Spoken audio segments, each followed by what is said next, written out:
साथियों, आज हम लोग देखेंगे बीए, बीएससी और बीकॉम बीबीए के लिए फर्स्ट सेमेस्टर का को कैरिकुलर का 2025 का पेपर, जिसका ये सब्जेक्ट है फूड न्यूट्रिशन और हाइजीन।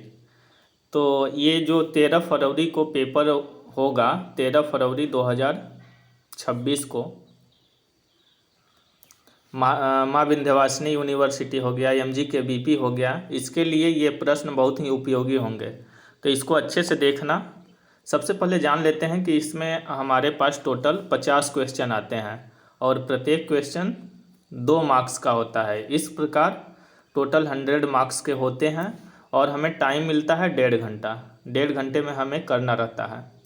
तो चलो, जो 2025 में पूछा गया था प्रश्न, उसको हम लोग एक एक कर कर देख लेते हैं। 2025 का ये प्रश्न है, पूछा गया था। ये माँ विंध्यवासिनी यूनिवर्सिटी के लिए और महात्मा गांधी काशी विद्यापीठ के लिए बहुत ही महत्वपूर्ण है।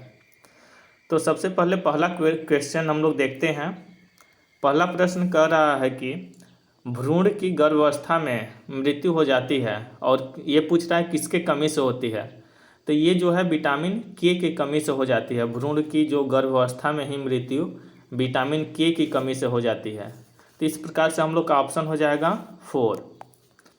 चलो, दूसरा नंबर का प्रश्न कह रहा है कि विटामिन सी की कमी से कौन सा रोग होता है। हमसे पूछा है क्या, विटामिन सी की कमी से। तो विटामिन सी की कमी से होता है स्कर्वी रोग, यानी कि ऑप्शन कौन सा सही हो जाएगा, ऑप्शन हो जाएगा 4 वाला। और रिकेट होता है विटामिन डी की कमी से। विटामिन डी की कमी से रिकेट होता है। रतौंधी होता है विटामिन ए की कमी से, और बेरी होता है विटामिन बी की कमी से। तो ये जरूर याद रखना, ए की कमी से रतौंधी होता है, बी की कमी से बेरी, सी की कमी से स्कर्वी और डी की कमी से रिकेट्स होता है। चलिए, अगला प्रश्न देखते हैं। विटामिन ई की कमी से कौन सा रोग होता है। तो विटामिन जो ए है, इसके कमी से हमारा रतौंधी होता है, स्कर्वी विटामिन सी से, और रिकेट्स विटामिन डी से। ठीक है। चौथा नंबर का प्रश्न क्या कह रहा है कि नियासिन की कमी से कौन सा रोग होता है। तो जो नियासिन है, इसके कमी से पेलाग्र होता है। तो ऑप्शन कौन सा सही हो जाएगा, फर्स्ट वाला। चलिए, अगला नंबर का प्रश्न क्या कह रहा है कि संतुलित आहार है प्रभाव पड़ता है, किस पे पड़ता है संतुलित आहार का प्रभाव। तो देखो, संतुलित आहार क्या होता है, एक व्यक्ति के लिए आवश्यक पोषक तत्व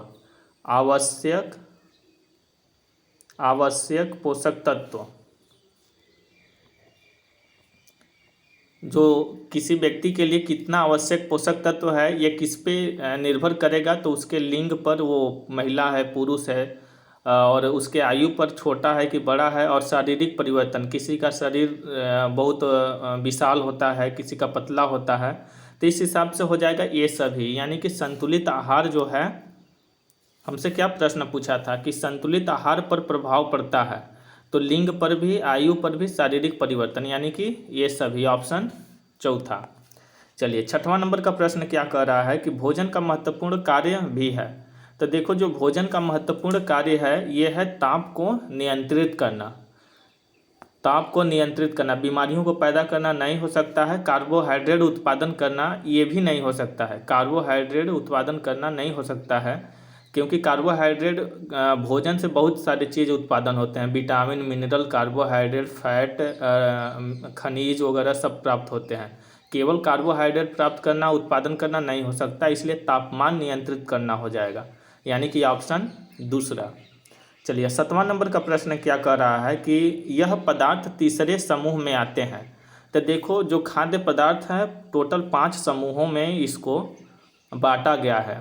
तो तीसरे समूह जो पूछा है ना, इसमें आएंगे केले और आलू तीसरे समूह में। तो ऑप्शन हो जाएगा सेकेंड। चलिए, आगे देख लेते हैं।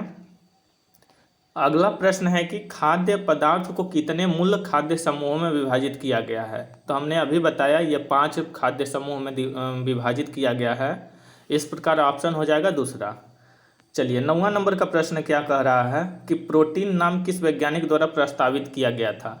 तो जो प्रोटीन है, ये मुल्लर द्वारा प्रस्तावित किया गया था। तो ऑप्शन हो जाएगा फर्स्ट। चलिए, 10वां नंबर का प्रश्न क्या कह रहा है कि प्रोटीन में कितने प्रकार के अमीनो अम्ल पाए जाते हैं। तो देखो जो प्रोटीन है इसमें टोटल 20 प्रकार के अमीनो अम्ल पाए जाते हैं, लेकिन हमारे ऑप्शन में इसमें दिया नहीं है। तो इस पे ध्यान देना, अगर आता है ये प्रश्न तो इसमें 20 ऑप्शन रहेगा तो टिक लगाना, यदि नहीं 20 देता है तो 6 पे लगाकर चले आना। ठीक है, वैसे हमारे प्रोटीन जो हैं अमीनो प्रोटीन में टोटल 20 प्रकार के अमीनो अम्ल पाए जाते हैं। ठीक है, चलिए 11 नंबर का प्रश्न क्या कह रहा है कि प्रोटीन का मुख्य भाग किसका होता है। तो जो प्रोटीन है इसका मुख्य भाग है नाइट्रोजन, यानी प्रोटीन का मुख्य भाग नाइट्रोजन होता है, ऑप्शन सेकेंड। चलिए अगला प्रश्न है कि वनस्पति जगत से प्रोटीन प्राप्ति का सर्वोत्तम साधन क्या है। वनस्पति मतलब पेड़ पौधे से, तो पेड़ पौधे से प्रोटीन हमें किस चीज़ से मिलता है, तो ये हो जाएगा दालें। दालें में देखो मिलता है प्रोटीन, लेकिन और ऑप्शन देख लेते हैं, सोयाबीन, हरी सब्जियां। तो पूछा है कि सर्वोत्तम ना, तो ये हो जाएगा सोयाबीन, मतलब सोयाबीन सबसे अधिक प्रोटीन का स्रोत होता है, और सोयाबीन किससे मिलता है, तो वनस्पति से, तो ऑप्शन हो जाएगा सेकेंड। चलिए 13 नंबर का प्रश्न क्या कर रहा है कि विटामिन ए सबसे अधिक किस में मिलता है। देखो विटामिन ए की कमी से हमने जाना रोग रतौंधी होता है, लेकिन पूछा है सबसे अधिक किस में मिलता है, तो ये गाजर में मिलता है, यानी कि ऑप्शन तीसरा हो जाएगा सही। विटामिन ए का सबसे अच्छा स्रोत गाजर होता है। चलिए अगला प्रश्न क्या कर रहा है कि हमारे शरीर में जल कितना प्रतिशत होता है। तो हमारे शरीर में जो जल है ये 60 से लेकर 70% के आसपास होता है, यानी कि ऑप्शन डी। चलिए 15 नंबर का प्रश्न कह रहा है कि जल शरीर के तापमान को क्या करता है। तो जो जल है ये शरीर के तापमान को नियंत्रित करता है, यानी कि ऑप्शन कौन सा सही हो जाएगा, फर्स्ट। अगला प्रश्न पूछ रहा है कि जल का रासायनिक सूत्र होता है। तो जल का रासायनिक सूत्र हम सभी जानते हुए होंगे कि H2O होता है, तो कौन सा ऑप्शन सही हो जाएगा, सी, H2O।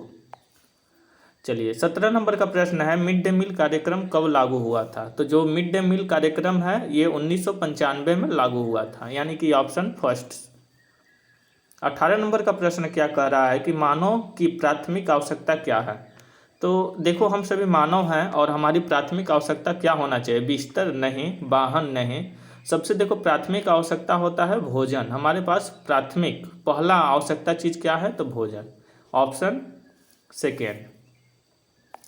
आगे देख लेते हैं 19वां नंबर का प्रश्न क्या कर रहा है कि भोजन का एक महत्वपूर्ण कार्य भी है। तो देखो भोजन का जो महत्वपूर्ण कार्य है ये शरीर के तापमान को नियंत्रित करना है। अभी हमने पिछले बार भी बताया था कि भोजन का प्रमुख कार्य शरीर के तापमान को नियंत्रित करना, यानी कि ऑप्शन तीसरा सही हो जाएगा। अब 20 नंबर का प्रश्न क्या कह रहा है कि 20 नंबर का कह रहा है कि एक सुरक्षात्मक पोषक तत्व है। सुरक्षात्मक मतलब कि हमें सुरक्षा प्रदान करने वाला। तो देखो सुरक्षा प्रदान करने में हमारा विटामिन होता है और मिनरल होता है, विटामिन और मिनरल। तो हमारा ऑप्शन क्या दिया है, कैलोरी नहीं होगा, पानी भी नहीं होगा, मिनरल यानी खनिज होगा और वसा नहीं होगा। ऑप्शन में अगर विटामिन रहता तो विटामिन भी हम लगाते हैं, लेकिन हमारे पास विटामिन नहीं है, यहाँ मिनरल है यानी खनिज है, तो खनिज हो जाएगा, यह सुरक्षात्मक पोषक तत्व है। तो ऑप्शन कौन सा सही हो जाएगा, तीसरा वाला। ठीक है, चलो अब आगे देख लेते हैं हम लोग। अगला प्रश्न क्या कह रहा है कि आहार आयोजन के लाभ हैं। क्या पूछा है, आहार आयोजन का लाभ ना, तो समय का सदुपयोग हाँ होगा, आहार का आयोजन करें तो, और धन का भी सदुपयोग भी होगा, और कार्य का सरलीकरण भी होगा, यानी कि इनमें से सभी, ऑप्शन हो जाएगा चौथा। देखो आहार आयोजन से मतलब क्या है कि आहार का हम किस प्रकार आयोजन कर रहे हैं, मतलब मैनेजमेंट कर रहे हैं, तो उसका क्या लाभ होगा, तो इसका ऑप्शन हो जाएगा ये सभी। ठीक है, चलो अगला प्रश्न क्या कह रहा है कि आहार आयोजन को प्रभावित करने वाला प्रमुख तत्व है। तो देखो आहार आयोजन हम जो कर रहे हैं उसको प्रभावित करने वाला तत्व हो जाएगा आयु।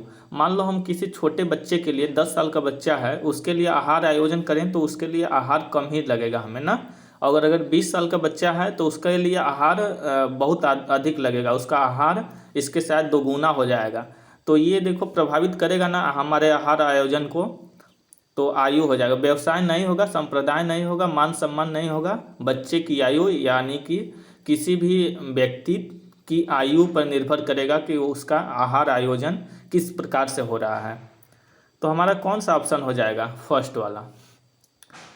चलो 23 नंबर का प्रश्न क्या कह रहा है कि खाद्य पदार्थों को कितने मूल्य खाद्य समूहों में बांटा गया है। तो देखो अभी हमने बताया कि जो खाद्य पदार्थ हैं इनको मुख्यतः 5 खाद्य समूहों में बांटा गया है, यानी कि ऑप्शन तीसरा। चलिए 24 नंबर का प्रश्न क्या कह रहा है कि कौन सा शिशुओं के लिए भोजन मुख्य है। तो देखो जो छोटे बच्चे होते हैं अनाज तो खाएंगे नहीं, हरी सब्जियां भी नहीं, फल भी नहीं, दूध, ये मुख्यतः दूध पर ही निर्भर रहते हैं। तो शिशुओं के लिए जो भोजन मुख्यतः है वो है दूध, यानी कि ऑप्शन कौन सा हो जाएगा, सी, तीसरा वाला। दूध में कौन लौह नमक की मात्रा होती है। तो देखो जो लौह नमक है दूध में नहीं के बराबर होता है, अधिक होता है, नहीं बहुत अधिक होता है, नहीं नगण्य होता है, हाँ नहीं के बराबर, यानी कि न के बराबर होता ही नहीं है, कम भी नहीं होगा, ऑप्शन तीसरा हो जाएगा सही। चलिए 26 नंबर का प्रश्न क्या कह रहा है कि राष्ट्रीय पोषण नीति कब अंगीकार किया गया था। तो जो राष्ट्रीय पोषण नीति है ये 1993 में अंगीकार किया गया था। तो कौन सा ऑप्शन हो जाएगा, फर्स्ट वाला। अगला है कि संयुक्त राष्ट्र ने 2021 को कौन सा वर्ष घोषित किया गया था। तो जो 2021 है इसको अंतर्राष्ट्रीय फल एवं सब्जी वर्ष घोषित किया गया था, यानी कि ऑप्शन फर्स्ट।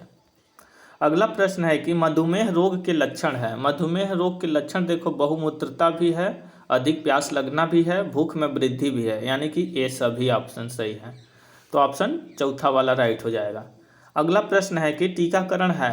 तो देखो टीकाकरण जो है ये है अर्जित प्रतिरक्षा। अर्जित मतलब होता है कि हम अलग से प्रतिरक्षा लगा रहे हैं। एक होता है प्राकृतिक प्रतिरक्षा जो इम्यून सिस्टम होता है हमारा, एंटीबॉडी बनाता है, इम्यून सिस्टम एंटीबॉडी बनाता है। तो ये हो जाएगा प्राकृतिक, यानी हमारे शरीर में पहले से है। लेकिन जो टीका हम लगा रहे हैं, मान लो पोलियो का टीका या अभी हाल ही में देखो कोरोना का टीका लगा था, तो ये हम अलग से लगाए थे ना, कोरोना का जो टीका लगा था तो ये हम अलग से लगाए थे। तो ये हो जाएगा अर्जित प्रतिरक्षा। तो टीकाकरण क्या है, अर्जित प्रतिरक्षा। ठीक है, अगला देखते हैं कि 30 नंबर का प्रश्न क्या कर रहा है कि कमजोर प्रतिरक्षा के लक्षण है। देखो प्रतिरक्षा मुख्यतः क्या होता है, लड़ने की क्षमता। प्रतिरक्षा, प्रति मतलब किसी चीज़ के प्रति और रक्षा करना, यानी कि कमजोर प्रतिरक्षा के लक्षण है तो बार बार बीमार होना। अगर देखो हमारा शरीर का क्षमता, लड़ने का क्षमता कमजोर है तो क्या हो सकता है, बार बार बीमार पड़ सकते हैं। हाँ, हर समय थकान महसूस होगा, ये भी सही है। घाव भरने में भी समय लगेगा। देखो जब हमारा प्रतिरक्षा सिस्टम ही बढ़िया नहीं है, कमज़ोर है, तो ये सभी चीज़ें होंगे, यानी कि उपरोक्त सभी, ऑप्शन हो जाएगा चौथा। चलो अगला प्रश्न क्या कह रहा है कि जब पोषणविक आवश्यकता, शरीर की आवश्यकता, देखो पोषणविक आवश्यकता बोला है ना कि शरीर की आवश्यकता के अनुरूप हो।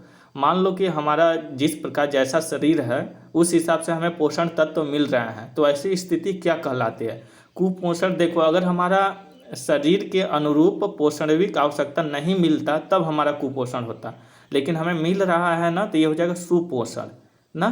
तो ऑप्शन कौन सा सही हो जाएगा, तीसरा वाला। चलो इसके बाद देख लेते हैं 32 नंबर का प्रश्न क्या कह रहा है कि एलर्जी की शिकायत है। तो एलर्जी कब होती है, मजबूत प्रतिरक्षा का लक्षण नहीं। अगर देखो मजबूत प्रतिरक्षा लक्षण रहेगा तो एलर्जी होगा ही नहीं। कमजोर प्रतिरक्षा की लक्षण, हाँ ये है, अगर हमारा प्रतिरक्षा तंत्र कमजोर है तब हमें एलर्जी होगा। तो इस हिसाब से ऑप्शन हो जाएगा सेकेंड। चलिए आगे देख लेते हैं 33 नंबर का प्रश्न है कि चना, मूंगफली और सेम आदि स्रोत हैं। चना, मूंगफली, सेम ये सभी प्रोटीन के स्रोत हैं, तो ऑप्शन हो जाएगा सेकेंड। चलिए 34 नंबर का प्रश्न क्या कह रहा है कि प्रत्येक व्यक्ति के लिए संतुलित आहार क्या है। तो देखो हमने अभी पिछले बार बताया था छोटे बच्चे के उदाहरण से कि 10 साल का बच्चा है उसके लिए आहार, संतुलित आहार कुछ और चाहिए, और 20 साल का बच्चा है तो ये छोटे बच्चे के अपेक्षा 20 साल के बच्चे को अधिक चाहिए। तो ये कम चाहिए, अधिक चाहिए, कह रहा प्रत्येक व्यक्ति के लिए संतुलित आहार। तो देखो प्रत्येक व्यक्ति के लिए संतुलित आहार अलग अलग हो जाएगा ना। हमने बताया ना छोटे बच्चे के लिए कुछ और चाहिए, 10 साल के लिए, 20 साल के लिए कुछ और चाहिए, 15 साल के लिए कुछ और चाहिए। तो ऑप्शन हो जाएगा सी, यानी कि तीसरा वाला, अलग अलग।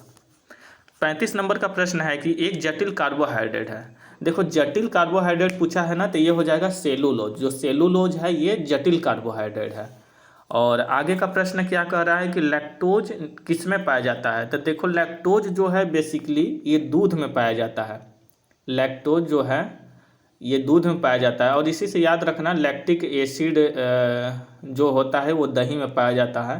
कभी ये भी पूछ ले तो एक बार ध्यान देना। लैक्टिक एसिड जो है दही में पाया जाता है, लैक्टोज किस में पाया जाता है, दूध में पाया जाता है, यानी कि ऑप्शन हो जाएगा दूसरा वाला। अगला प्रश्न है कि ऊर्जा संग्रह का उत्तम संसाधन है। देखो ऊर्जा संग्रह जो होता है ना, इसका वसा जो है उत्तम संसाधन है। कभी कभी देखे होंगे जो बहुत लोग अधिक खाते हैं वो अधिक मोटा हो जाते हैं, यानी कि उसमें फैट ज़्यादा होता है, यानी कि वसा जुटने लगता है, एकत्र होने लगता है। यानी कि मान लो हम यहाँ भोजन ले रहे हैं, पहला दिन कैलोरी मान लो 300 कैलोरी भोजन ले रहे हैं और उसके हिसाब से हम काम किए केवल 200 कैलोरी का है। मान लो दिन भर में 300 कैलोरी का भोजन ग्रहण किए और काम किए 200 कैलोरी का, तो हमारा अभी जो 100 कैलोरी बचा है ये किस में संग्रहित हो जाएगा, फैट बन जाएगा, यानी कि वसा बन जाएगा। तो कभी कभी फैट से मोटापा से सीधे संबंधित है, कभी कभी मोटा व्यक्ति होने लगता है। तो इस हिसाब से याद रखना, इसका हो जाएगा ऑप्शन तीसरा। 38 नंबर का प्रश्न क्या कर रहा है कि विटामिन के की खोज कब की गई थी। तो जो विटामिन के है इसकी खोज 1938 में हुई थी, यानी ऑप्शन तीसरा। अगला प्रश्न क्या कर रहा है कि सामूहिक स्वास्थ्य केंद्र खोले जाते हैं। तो इसमें देखो 2-3 चीज़ें ध्यान रखना कि अगर पूछ ले प्राइमरी स्वास्थ्य केंद्र मतलब प्राइमरी हेल्थ सेंटर यानी कि प्राथमिक स्वास्थ्य केंद्र, तो ये होता है गांव स्तर पर खोले जाते हैं।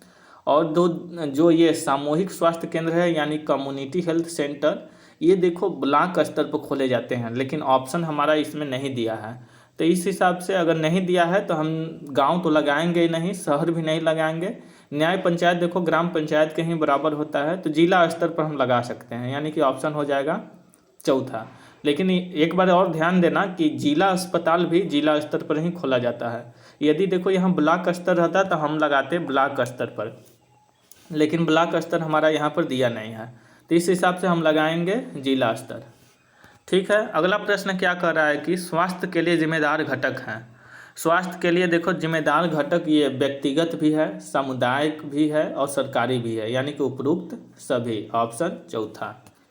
41 नंबर का प्रश्न क्या कर रहा है कि प्रतिदिन कितना विटामिन डी लेना चाहिए। देखो विटामिन डी का अच्छा स्रोत सूर्य है, यानी कि सन है, और हमसे पूछा है कितना प्रतिदिन लेना चाहिए, तो ये हो जाएगा 500 से लेकर 1000 IU के आसपास हमें लेना चाहिए, तो ऑप्शन हो जाएगा तीसरा।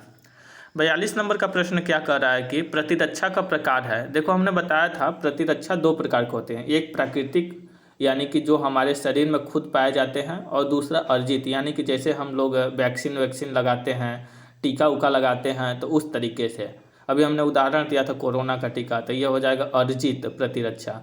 और प्राकृतिक प्रतिरक्षा यानी शरीर में हमारे खुद से जो मौजूद हैं, तो ये हो जाएगा इम्यूनिटी सिस्टम है हमारे शरीर में मौजूद, तो इस हिसाब से ऑप्शन हो जाएगा तीसरा, ए और बी दोनों।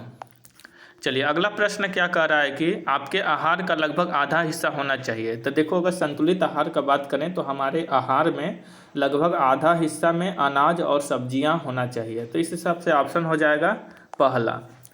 अगला प्रश्न है कि काम के लिए क्या आवश्यक है। तो देखो काम के लिए सबसे पहला आवश्यक है ऊर्जा। जब तक ऊर्जा नहीं रहेगा तब तक काम नहीं हो पाएगा, ये जायज़ सी बात है, तो ऊर्जा हो जाएगा सही। अगला 45 नंबर का प्रश्न कह रहा है कि संतुलित आहार के घटक हैं।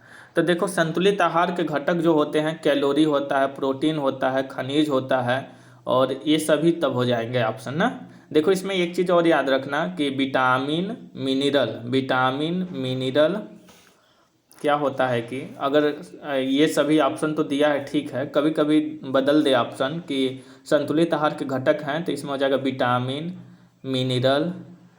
मिनरल यानी खनिज, प्रोटीन, वसा, कैलोरी, जल भी होता है ना, इसको भी याद रखना। एक रफेज होता है, इसको भी याद रखना। तो ये सभी संतुलित आहार के घटक हैं, तो इस हिसाब से हमारा इसके हिसाब से चौथा ऑप्शन हो जाएगा सही।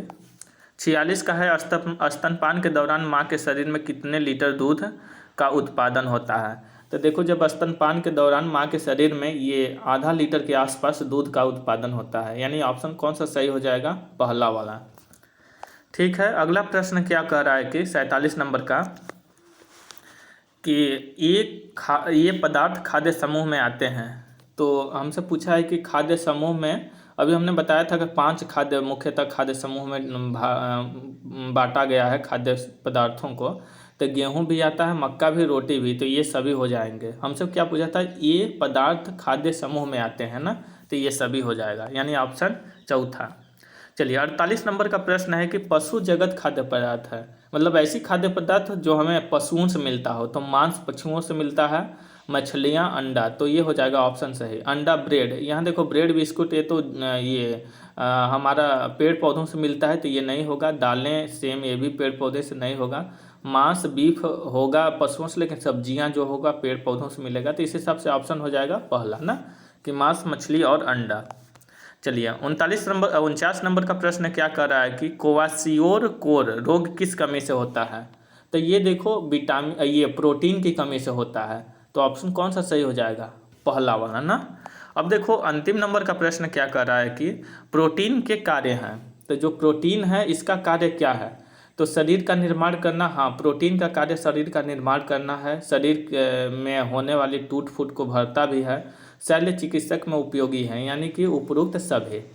तो ये देखो हमने टोटल 50 क्वेश्चन यहाँ पर किया है सॉल्व, जो कि ये 2025 में पूछा गया था। इसी प्रकार हम 2024 का भी जो पेपर हुआ था उसका भी वीडियो इसी चैनल पर डाले हैं, उसको भी आप लोग देख लीजिएगा। ये तो देख कर ही जाइएगा 2025 का, और 2024 का भी देख लीजिएगा। चलिए, और हाँ एक बात और कि जो भी बच्चे देख रहे हैं, आप लोग का जो 13 फरवरी को पेपर होगा तो उसका सॉल्यूशन भी, जो पेपर होगा को करिकुलर का, उसका सॉल्यूशन भी इसी चैनल पर मिल जाएगा। तो वो भी आप लोग मैच कर लीजिएगा कितना सही हुआ कितना नहीं। ठीक है, आज के लिए इतना है। तब तक फिर मिलते हैं किसी अगले वीडियो में, तब तक के लिए जय हिंद।